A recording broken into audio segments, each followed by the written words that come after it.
Welcome to Access Europe, everybody. As it says on the PowerPoint slide here, this month we have John Heaser, who is a UK developer from Heaser Consulting. His website is listed on that slide there. And John has been working for many years in both Access and SQL Server, as well as other platforms there. And he's going to be talking today about ways of using SQL Server to extend access with particular focus on geography data.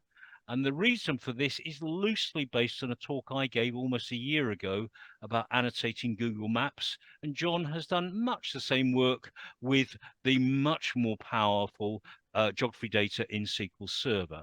So at this point, then, I am going to stop sharing. Welcome to Access Europe, John. Love to have you here. And whenever you're ready, you can now take over. Thank you very much, Colin, and good evening to everybody else. As Colin has said, this talk sort of came about from some conversations I had with Colin after his excellent presentation last December on annotating Google Maps in Access, and there's a link in the PowerPoint to that.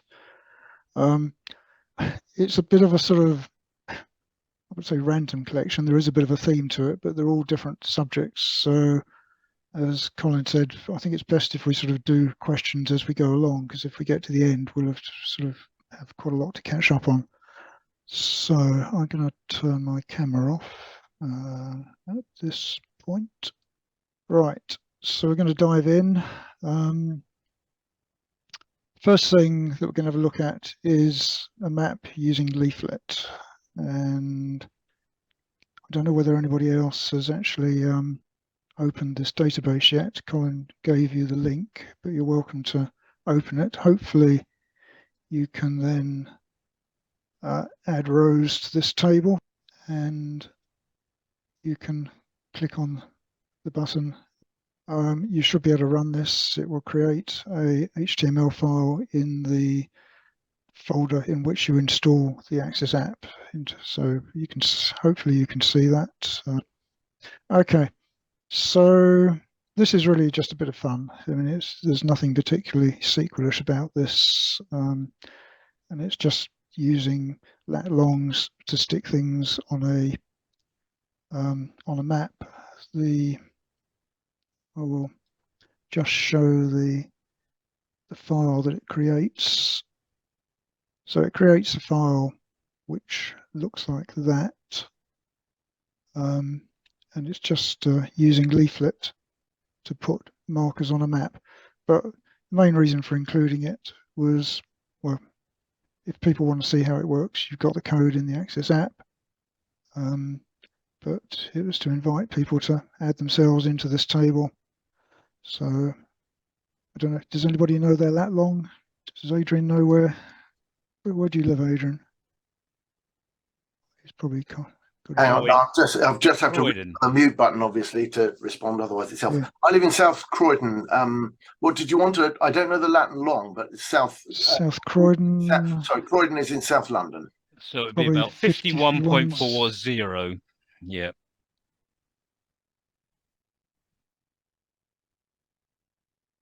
So we've got a marker has popped up for Adrian. So feel free to add yourselves into that as we go along. We could come back to the map at a later point, see if anyone's added themselves in. Well, I put in one that says 350 on mine, but it's obviously not showing on SQL Server, which is odd. There we go. So those points should appear. All right. Somebody's presumably put themselves in the States. Yeah. Jim. Right. The next thing to have a look at was persisted and non-persisted computed columns. So we got a couple of examples. So in the table of persons as I called it, we've got a number of computed columns. The first one is person point, which is using the lat long. So it takes as arguments latitude and longitude, passes them to a function, which is lat long to point. which I'll find in a second. And calculates the geography, SQL geography data type of a point, which we can use later. We'll come back to something that we do with that. It's useful for finding distances between points, and I'll come back to that in a second. There's a couple of right. So that is a persisted computed column. Because it's deterministic, we can make it persisted, so the data is stored in SQL Server. Once it's calculated from the latitude and longitude, it's saved until you change latitude and longitude.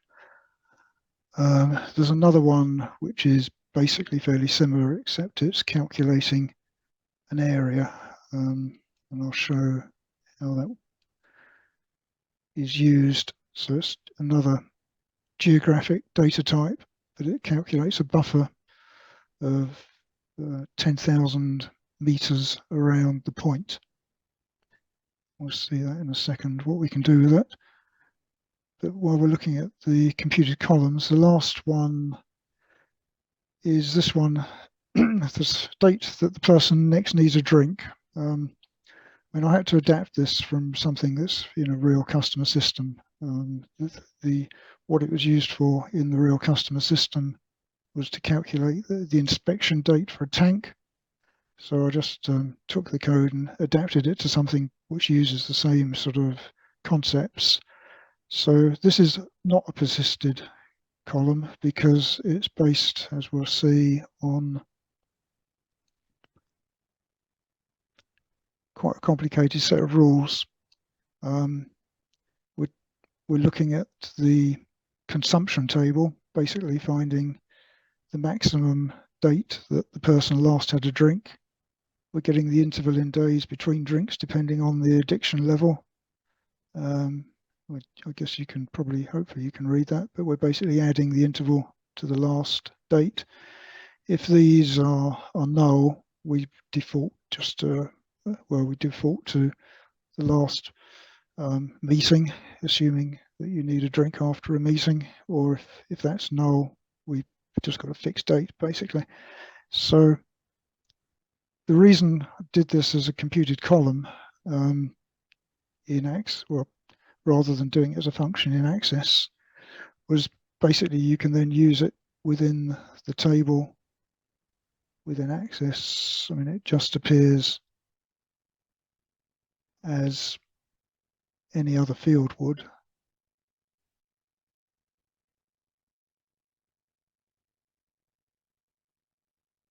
If I go back to the data sheet, we can put in a date for somebody who's currently got a default date, and we can see that the computed column is calculated instantly.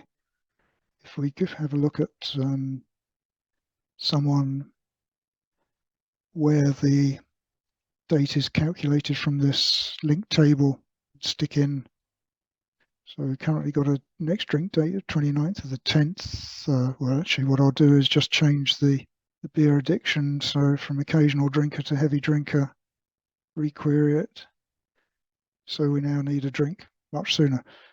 Well, the reason for doing it, there's a couple of reasons as doing it as a computed column. I mean, one is that we've encapsulated the business rules in the scalar function. And if they change, and indeed in the application that this was first used in, the rules did change. I mean, I had a pretty good idea that they were going to change their minds, and they did several times. So we've only got one place to change the rules. We very often end up writing web front ends to SQL databases that are used in Access. So we've got the Access application and we've got the web application, completely different code base. Doing it this way, we've only got one place to maintain those business rules, and it's going to always work. The application I used this on was limited in the number of rows that were ever going to be in the table because it was to do with fertilizer tanks. So there's not going to be tens of thousands of these fertilizer tanks on farms. That is, you may have to consider this technique if you had a really big table. But I mean, performance seems pretty instant in the area that I've used it, and it's worked really well. I mean, say from point of view of doing access forms, queries, etc., it's just another field. You don't have to worry about how it's been calculated. So, unless anybody's got any questions, I will consider that we've looked at persisted and non-persisted computed columns. Hopefully then that's given people some ideas of something they can use where they've got a SQL backend. One thing to watch out for is you've got to unreference the function if you want to change it. So you can't alter the scalar function whilst it's being used in a computed column. You've got to take it off the computed column, alter your function and stick it back. I have a question there, John. Just if you ever want to change a table, SQL Server will by default not allow you to do that, and so in certain circumstances anyway. But you can change the rules, and I'd have to look up what I'm talking about, so that you are able to change table definitions whilst the database is in use. Yeah. Does that apply here as well, or not? Or was that so vague and unclear? It didn't make any sense at all. Generally, you can change the design of a table whilst it's in use, as far as I'm aware. I mean, you have to be pretty careful what you did if it was a live database, but yeah, I don't think SQL Server stops you. I mean, there are situations where, depending on what change you make, I mean, sometimes it actually drops the whole table and recreates it, which can be quite slow. That's really what I was talking about there. But anyway, right. Sorry, anyway. You have to be careful what change you make. I mean, what I'm saying is it just won't let you change that function whilst it's the target of target being used in to calculate a computed column. So you're just going to have to drop it. Well, it tells you, I mean, that's the error message you get. It says it's being referenced by object person. So that was the code for that scalar function. It's in the PowerPoint. It's also, I can't remember whether Colin said, but I've made the actual SQL database available as a backpack, so you can install that on your local SQL server or back to Azure if you want to. You stick it somewhere and you can obviously have a look at the code for these scalar functions that way, but it is pretty big, 170 meg, even though it's got very few rows in it, but we'll come to why it's so big in a minute. The geography ones are persisted. That was the function lat long to points. As I'm sure Colin will point out, sorry. As Colin will point out, you've got to be very careful about your coordinate system, which I've put a link in here if you want to know more about coordinate systems, but basically, if you get it wrong, your point's going to come out in the wrong place. I mean, it's all to do with representation of the Earth as a round object, because it isn't really round, it's lumpy, pear-shaped. And there are different representations, so you need to know which one you're using for your lat longs and where they came from. Have a quick look at spatial results in Management Studio. If I go to the person table and just look at it, because it's got spatial or geographic data types, we're offered spatial results. It will show the points, and I suspect that nobody can see these points. There are some random dots. I might have caused myself problems by having a point that's in America, because it's probably taken the midpoint. Anyway, it's not. Oh yes, here are the points. I'll hover over them. It shows the ID. They're really small, and I suspect you'd struggle to see those. So there's not a great deal of use other than for really testing applications. I mean, there is some use in it. Yeah, we've got a couple of dots I can see have appeared in America. So no application use, but useful in testing. John, would it, if I deleted the American data, sorry, Americans, would that help those dots appear on there or not? Don't worry about it. Oh, well, they have now. No, it's a different query. Oh, okay. One of my computed columns created a buffer area around the dots, and in here I'm selecting the pub area, the area in which the person might go to the pub. And in that case, you get the option to label it, but the labels, I would say, again, are pretty erratic as to whether they appear. You can see we've got here person B, the label's not shown because it can't fit the name within the area. So this is, the other thing to watch out for is your projection. This is equirectangular, so it's representing the Earth as equal rectangles. If you go for the more usual Mercator projection, they turn into the circles, which is what they really are. There's a couple of other projections which I've absolutely no idea what they are. Again, not huge, there's not a lot you can do with it, but it is useful for checking out your data. Sorry, it's a question from Maria. Am I misunderstanding here? But to do the map in the Access application, no real need for SQL. Is that correct? Certainly the map that I showed is purely based on just lat long columns. So yeah, we're not doing anything clever within SQL for that as such. But some of the things we do with the lat longs, we are going to use SQL for. I'll just put so this one where we're finding drinking buddies within a radius, I'll change that to 300 kilometers, find my drinking buddies. That's running a stored procedure using a geographic function within SQL. You wouldn't, I was going to say, you wouldn't be able to do that within Access, not as a radius, as far as I know. You can sort of do a crude box model on lat longs, but this is going to give you more accurate results. You can. I'm just going to contradict you there, John. You can do it in Access. You can. One of my things in my Google Maps was to do places within a certain radius of a point, but that's not the same. Yeah, but it's not the same as you're doing there. You wouldn't be able to return it as a table though into your application, I don't think. But anyway, perhaps we'll discuss that one later. Otherwise. Yeah. Anyway, you've got much more power, even if it's possible in Access. It's nowhere near as powerful as this. I mean, the other thing that we're doing, which you certainly wouldn't be able to do within Access, is to determine the county. So I will go back into Management Studio. So we're actually using a trigger to do this. Arguably, we could have, I'll just find the trigger.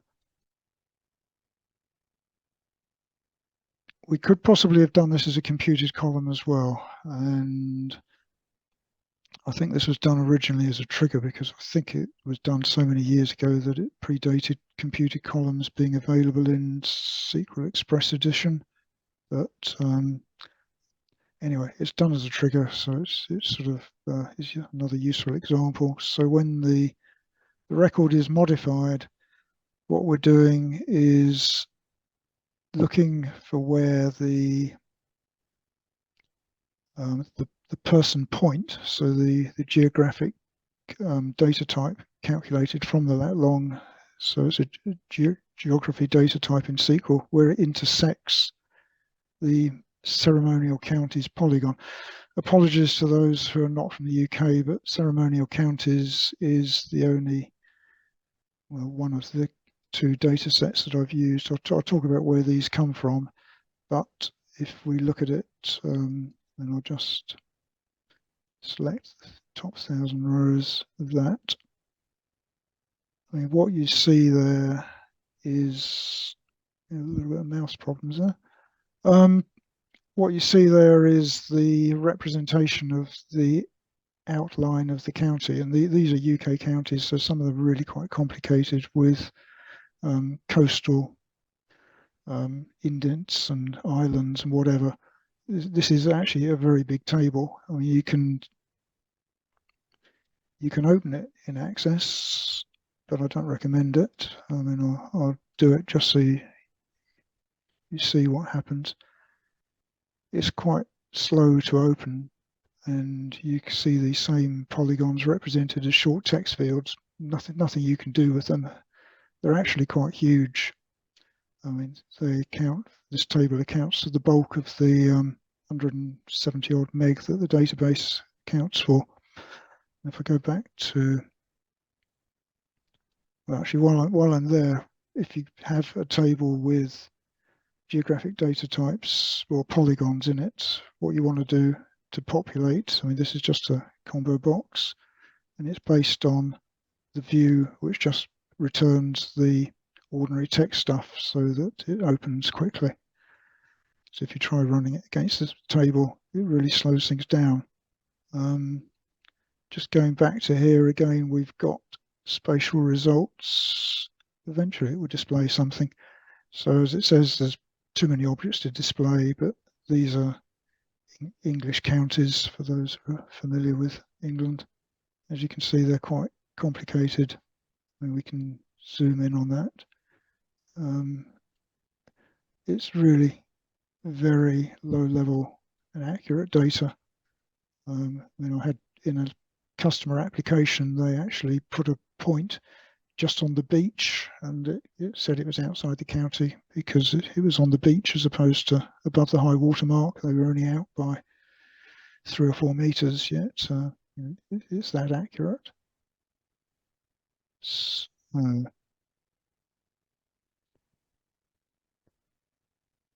there's lots of these geography methods.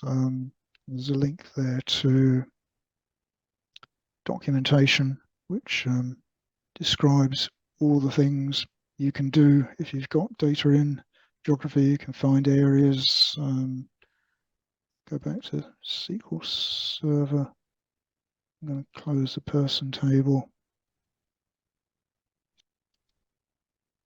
So we've got another SQL query where we're finding the area of the polygon, and it does this remarkably quickly. So it's looked at that complicated shape information, worked out the area in square meters, and sorted it all within a couple of seconds. And this is the Azure machine we're running this on, is only the basic tier 5 DTUs, which as we're going to see in a minute, does have implications for some of this stuff. Go back to my PowerPoint. Just before you move on, John, there's been several comments in the chat about how people are using geography data, the few that actually do. SW, James Spellman, and I think it was Stephen Hackenthal. If any of those people would like to expand on their comments, could you turn on your microphones now before John goes on? Hi, I use primarily, Google Maps at this point to, offload data, create special maps for clients, for routing, for just, customer marketing information. So this is all interesting also. But you're doing it with SQL Server data, are you, James? Right out of Access, actually. All right. So similar to what I was doing last year. Yeah, then. Yeah. Exactly. Yeah. Yeah. Okay. I mean, if you're doing that, I mean, basically all you've got to store is a latitude and a longitude. Yeah, you can get boundary information and stuff like that, which is quite useful, but it's nothing like as fast as yours. And you couldn't do square meters, for example, for counties. No way. SW, you had, I don't know your name, I'm sorry, but you had some quite detailed comments. But I don't know if you'd like to speak, please do. Oh, right. No, sorry. I've just got an answer. No, he'd prefer to just put comments in the chat. Okay. So, so I'll just read part of his last answer. He works with data that he, I assume, but I don't know. You work with data anyway with his SW that contains many coordinate pairs in decimal degrees, leverages Access SQL Server to allow him to create a derivative product from the database, displaying the spatial aspect of the underlying data. You're getting yourself lined up for a presentation, if I can persuade you to talk here. The computed column in SQL Server allows for a dynamically updating view that can be consumed by ArcGIS Pro, I can't never pronounce them correctly, or Portal, as opposed to manually uploading a CSV and converting it into points. That is incredibly clever. I wish I could actually say I knew how to do all of that, but I don't, because I've never used ArcGIS and so on. I think Anyway, the key thing for people to take away is just to be aware of what you can do, and if you find yourself having to manipulate geographic data, then know that you can do practically anything with it in SQL Server. And if you're going to do that, one thing to be aware of is the spatial index, because without it, it can be very slow. And if anyone's used spatial indexes, they may have had the problem until quite recently, 2023. If you had a spatial index defined on a table that you were linking to within Access, even if you were not doing, or not that you can do anything much with the spatial index in Access, but if you just link to that table and you wanted to relink, Access would fall over with an error message unless you excuse me, dropped and recreated the index, which is sort of bad news, because doing that on some of these tables can take, I mean, there's another table that I'll show you in a second in the database. It takes about 7 or 8 minutes to recreate the spatial index on Azure. Quicker on my own local machine, but well, it depends on Azure what tier you're paying for.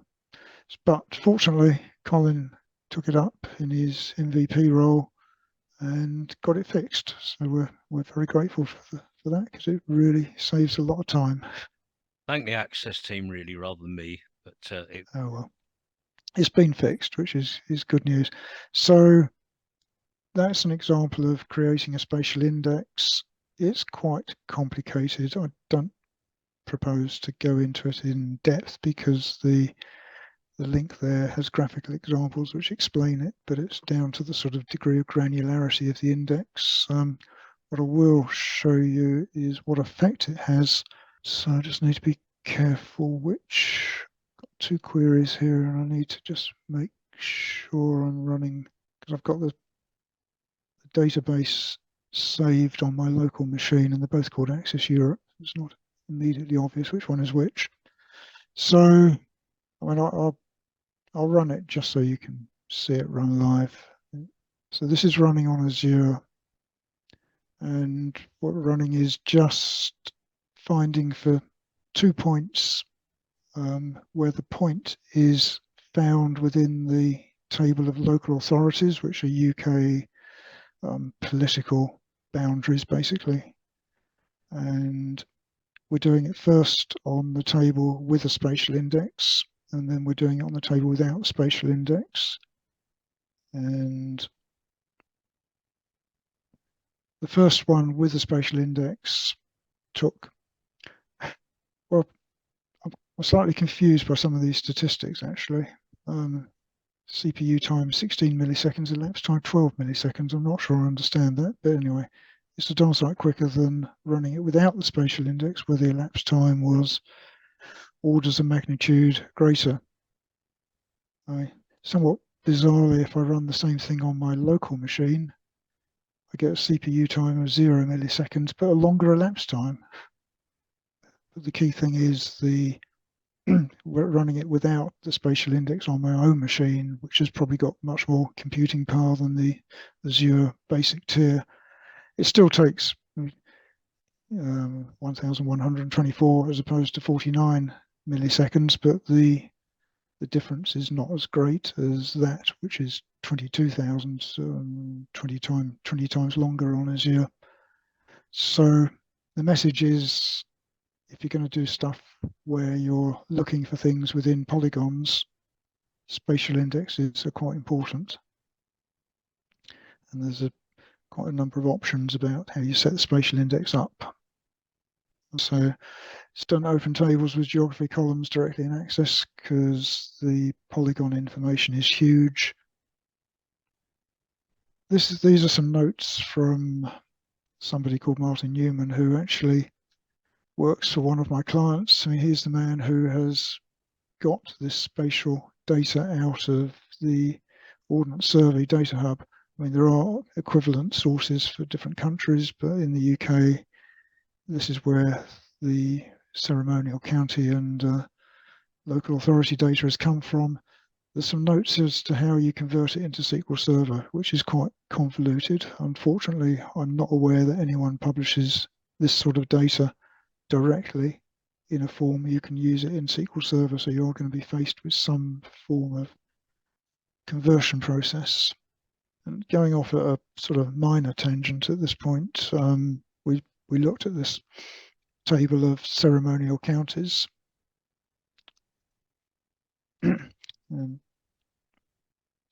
Whilst that is a UK thing, I presume the same sort of problem is going to apply to other countries. The sort of political boundaries of areas change. So if you're doing any sort of comparisons over time, you need something which is static. Otherwise, you're going to report that things have changed just because, you know, if you were counting the number of observations, say, within Norfolk or some other county, if the boundary changes, you're going to appear to change your data even though the observations haven't changed. So ceremonial counties are basically a snapshot of UK counties as they were in something like 1986, I think. So you will see within this list things that are no longer recognised as counties, and particularly the Welsh ones are using names that no longer apply. It's a bit of a problem, but if you use up-to-date information, it makes comparisons over from one year to the next quite tricky. There's a couple of other links to other sources of spatial data, but I mean, there's a lot of sources that you might have to do some work to make use of them. I don't know whether anyone has added, somebody's deleted there. A couple of other people have appeared. John, can I just ask, you're saying I use the Office for National Statistics to get data in various formats, JSON, CSV, etc. I've never, because I had no reason to do it, I've never looked for SQL Server data. Have you checked with the ONS, Office for National Statistics, has that data in a format for SQL Server? So certainly ONS doesn't. Not right. In a form you can directly import. You've got to go through some conversion process, which those notes give some clues. It's not something I've actually done. Fortunately, somebody else has done it. Well, I think I've pretty much got to the end. I was expecting a few more questions, which either means everybody knew it already, or they're in stunned silence, or can't. Maria's answered one of your questions, John. What's that? You were curious as to how an elapsed time could be less CPU time. And she explains that you can actually use multiple CPUs at the same time. So that would mean that the elapsed time is less than yes, totally locked up CPU time. Yes, I see what you're saying. Indeed. Okay. That's the end of what I've got to say. Thank you ever so much, John. There is a huge amount of information here that clearly is outside not the skill set, but the knowledge set of most of the audience here. A few have dabbled in some of this, but I don't think anyone, from the sound of it, has dabbled in all of it. Certainly hopefully it provides a few ideas. Yeah, I hope so. Linda, years ago I used MapPoint, which Microsoft discontinued. This is true. That is certainly a long time ago. Right. Anyone want to ask any questions? Please. Oh, hang on. Right. SW. Does anyone know whether any of the Power Apps applications have a geography data type? The person who would know would have been Georgaphy. Oh, I've forgotten Hepworth, but he's not here tonight, unfortunately. Does anyone else use Power Apps enough to know the answer to that question? I mean, Power Apps is based on the Dataverse, is it? Is it not? I thought it was SQL Azure, but I don't. I'm no expert. Well, I don't use it, so I'm certainly not an expert. So Power Apps is a front end. Dataverse is their native data spot, and it's implemented as SQL Azure, but it's got kind of a user interface between Azure and itself. So the correct answer is, or the correct question, and I don't know the answer, I was going to try to look it up, but correct question is, does Dataverse support geography types or have geography types? I'll try to find the answer. Thank you, Maria. Right, a couple of comments here. People thanking you for what you've shown here. Tim Finch, who only seems to have watched part of it. Martin Sackers, I'm sorry if I've mispronounced your last name. If I get it right, you calculate the data in SQL Server, put the script into the map form, which is then used in the form itself as a record source. I'll let you answer that, John. I mean, this, my drinking buddies, is based on a stored procedure. I should have probably shown that. So we've got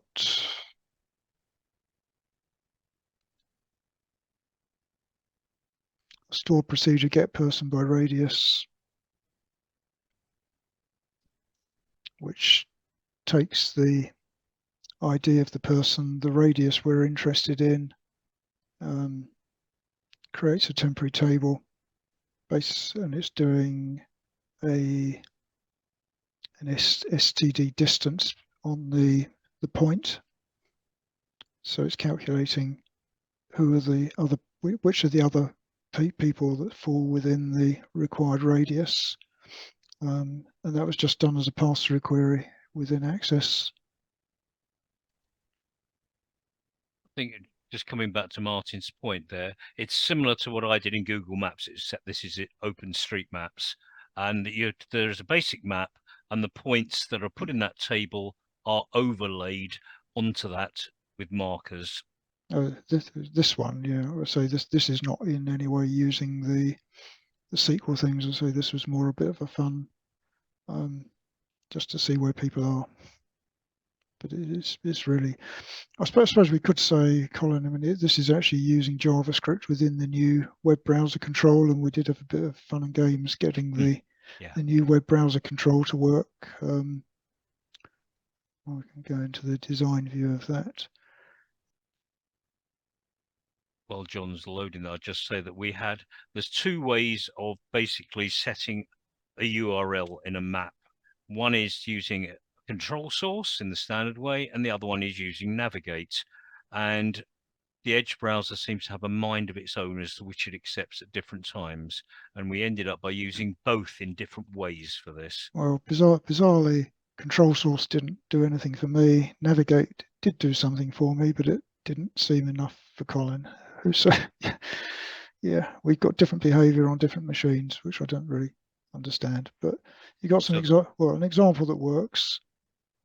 Yeah, so basically the code uses Navigate, and but also to get it to work for me, I actually added a control source in the design view, which is then completely ignored later, but it works as a result of that. I would stress this is the new web browser control based on Edge. The old IE one is not going to work as far as I'm aware. Things like OpenStreetMap and certainly Google Maps just say are not going to appear within this old browser.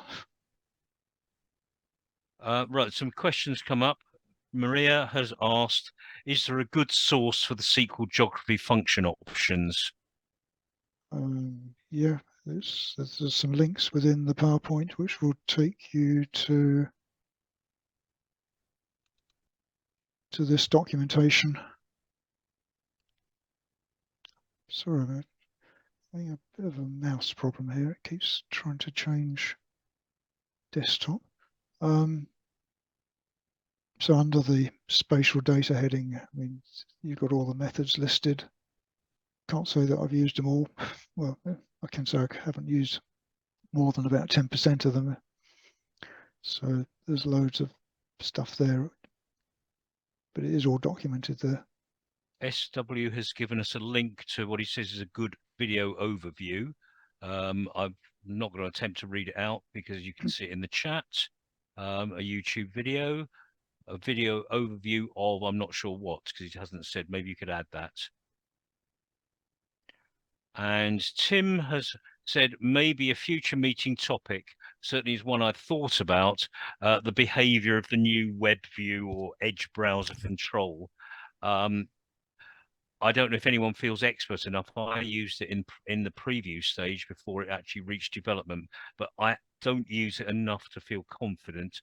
The person who wrote the most about it was Daniel Pino, but unfortunately Daniel has now stopped producing web articles, but there's still an awful lot on his website which you can find there. Right, SW said video overview of working with spatial data in SQL Server. So that's worth looking at. Maybe you'd like to note that if you want to things like that up yourself later. I think that was an answer to your question about what the link was for. Yeah, sorry, sorry, that's what I meant. Yes. Oh right, okay, sorry. Yeah, and Maria, I thought you did a brief lunchtime presentation about this time last year. Of course, but at that stage, it was still under development and a lot of things have changed. A lot of improvements have made in feedback to people saying that there were certain bits that were rough around the edges, and they fixed a lot of those, but there are still certain things that are very rough around the edges. But the person who was in charge of that is no longer in the Access team. Somebody else has taken over development of the Edge browser.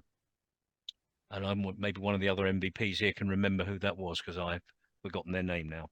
I mean, one thing I would say is that I hadn't used computed columns until relatively recently, in the last 3 or 4 years, and having used them once, I sort of find them incredibly convenient, and they replace things that I might have done in Access as functions. And I think the computed column has a lot of places that it can be used in most applications, and has the merit of keeping the code within the SQL Server. And if you're using SQL data projects, then you've got some degree of source control over that code, unlike in Access.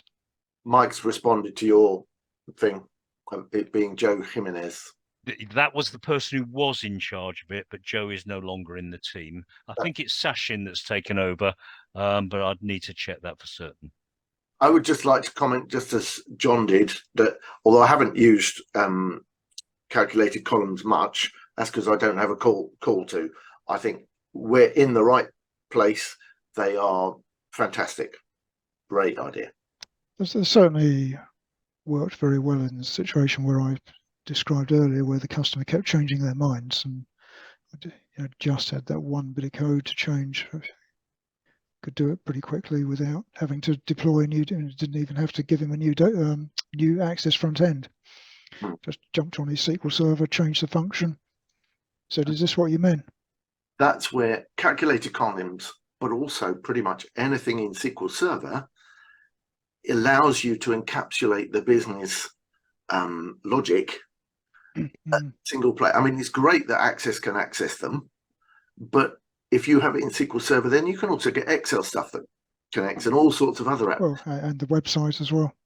Yeah, exactly. That's why it makes so much sense where you have business requirements, business rules, that they be encapsulated within the SQL Server side of things. Right. Can I interrupt with apologies? Can we come back to John and this presentation later? The reason I'm doing that is Mike Wolfe's just joined us and Mike is doing next month's presentation, but unfortunately Mike is not able to stay for that long. So if I can just move over to Mike, I'm going to share my screen briefly so that people can see what the topic title is. All right, yeah, so as the screen now shows, my talk is going to be about streamlining import and export of specifications. So these are like when you're importing a text file, And you know, you can define what each of the columns is, the different column types, whether you want to skip a column. And to do that through the user interface, if you want to save a specification, you have to actually start importing a file, and then you have to do all that stuff. You have to hit the advanced button, and you have to give it a name, and you have to save it. And then to repeat that in VBA, then you can refer to that saved named specification. But to edit that specification requires that you go through the whole thing in the user interface. You have to start the wizard to do the import, even if all you want to do is make a small change to the import specification itself. And you know, especially if you're working in the code, there's the context switching because you're switching from VBA into the user interface. And then there's also the fact that with that wizard, it's a dialog box, so it holds the focus, and you can't even click back into your code. So if you want to jump to a different spot in your code, then you have to close the wizard, go to the other spot in your code, open the wizard again. And anyway, it gets to be a hassle. And I was so frustrated working with that what I did is I created a class module to edit those specifications directly. They're stored in 2 system tables, and you can certainly go in and edit the system tables themselves, but it's a little bit dangerous because it's easy to do that incorrectly. So on the surface, that's what the presentation is about those import-export specifications. But the deeper idea behind it is to show a practical example of how VBA classes can help with encapsulating code and can improve the readability of your code and give you a lot of other benefits. So, you know, when I was first learning about classes, it was class animal, and you can have a type of animal that's a cat and a type of animal that's a dog. And that was all nice conceptually, but I could never translate that into how it was practical in VBA. And so the idea behind this is to show an actual practical example of using a class module. And so the class is an import-export specification, and then an instance of that would be a named import-export specification. And so now I'll also talk about some of the benefits if you're using version control, because it helps with that as well. So that's a very brief overview. And as Colin said, unfortunately, I've got to jump for a meeting now. So hopefully you can all join me next month and learn a little bit about classes in VBA and import-export specifications. And actually, I'll turn it over to Colin because he has another announcement, I think, that he's planning on doing a follow-up to my presentation in the spring using the new data import-export workflow.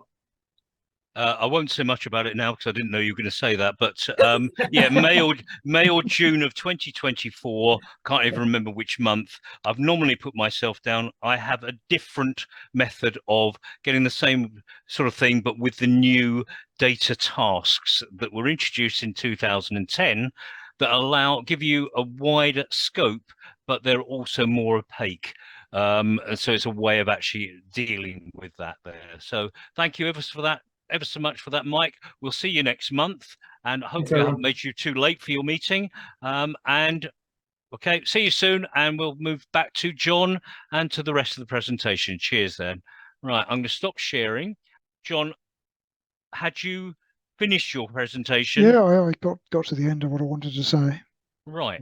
One thing I said stupidly and naively to John in one of our meetings, you may think you've got linked tables. All you have to do is to convert them to a local access table, and then you've solved your problem. But you haven't, because Access, remember, cannot read geography data types. So you will not get the same capability.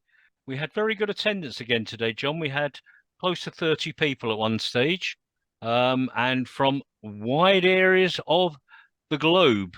So as well as Ramachandran in Mumbai, Norway, Sweden, both represented there, Italy, the USA several times. There's several people whose country of origin I don't know. And indeed, there's some names I don't know. Alphonse, you came before and I asked you, I got the country completely wrong last time. So I'm not going to embarrass myself by trying to remember again. And Dee Benson, I think you are new to the meeting, as is Keegan. I think you are new to the meeting. Welcome. Thank you for coming. This is the next few months as they are at the moment, always subject to change. But we've got Mike Wolfe next month, December the 6th, always the first Wednesday of each month. On the first session in 2024, we have Ramachandran or APR Pillai, streamlining the full module code in the standalone class module. And that is basically going to be a presentation related to a series of articles he's done on his website over the last few months. Then, for those of you who never used MZ tools or MZ tools, well, more fool you. Carlos Quintero, who is the founder of the company that actually produces that, most of us use only a small number of the features in MZ tools. We use a few limited features, but we don't know much of its power. So I've asked him to talk about some of the more obscure features, as well as some of the things that are regularly used. So that's February. Then, by popular request, we have Thomas Muller coming back to give us more detail about his better access charts in the new Edge browser control, something that was postponed from the autumn. Then Delphi, who's another former MVP, as was Thomas Muller, is going to be talking about command bars and the Access Shortcut tool, which is a free tool available to you to make life actually creating or modifying your own command bars and indeed documenting the built-in ones much easier. And then in May, I've told you I couldn't remember the month. In May, I'll be doing a follow-up just from talking to Mike. He's not covering this area, so I'm going to be talking about data task specifications. And I have a couple more people that are almost certainly finalized as well. So I still want more speakers. If you want to speak, other than people who are saying I'll step in at last moment, we're talking about the second half of next year, which should give most of you time to prepare, I hope. Right. It looks like everyone's saying thank you and there's no further questions.